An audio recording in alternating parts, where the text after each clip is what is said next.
ఒకప్పుడు మీ సేవ ఈ సేవ అంతకుముందు ఆ ప్రభుత్వ కార్యాలయాల చుట్టూ తిరగడం, ఆ తర్వాత మీ మీ సేవా కేంద్రాల ద్వారా అక్కడికి వెళ్ళి అప్లై చేసుకుంటే మనకే వస్తుంది, లంచాలు ఇచ్చే పని లేకుండా అనుకోవడం, ఆ తర్వాత ఈ సేవల కిందకి మార్చడం.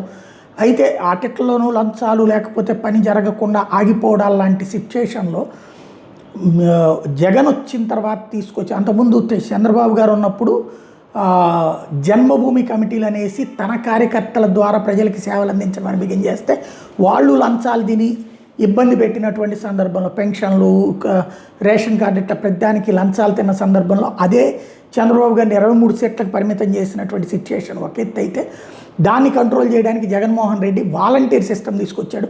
పార్టీ కార్యకర్తతో సంబంధం లేని 5,000 రూపాయల జీతంతో 40 మందికి ఇంటికి ఒకటి, అట్లాగే ఒక సచివాలయ వ్యవస్థ ఏర్పాటు చేసి ప్రతి ఒక్కళ్ళకి అక్కడే 2,000 మందికి ఒకటి చొప్పున ఏర్పాటు చేసుకుంటూ వచ్చాడు.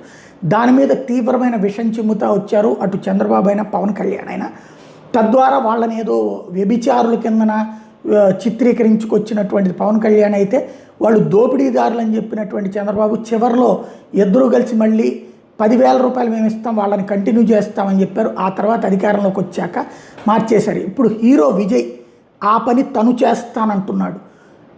తమిళనాడులో తనని అధికారంలోకి తీసుకొస్తే అంటే అక్కడ యువతకి విద్య కోసం 20 లక్షల రూపాయల దాకా సాయం చేస్తామని, 4,000 రూపాయలు పెన్షన్ ఇస్తామని చెప్పేసి నిరుద్యోగ భృతి ఇస్తామని, 70% ఉద్యోగులు తమిళులకి ఇవ్వాలని నిర్ణయించానని చెప్పుకొచ్చాడు. వాలంటీర్ వ్యవస్థని తమిళనాడులో తీసుకొస్తానని ప్రకటించాడు. ఆంధ్రప్రదేశ్లో వాలంటీర్ వ్యవస్థ రద్దు అనకుండా కొనసాగిస్తాం, అంతకంటే ఎక్కువ జీతం అన్నటువంటి పేరుతో మొన్న ఎన్నికలకు వెళ్ళారు, తర్వాత నిశ్శబ్దంగా తీసేశారు.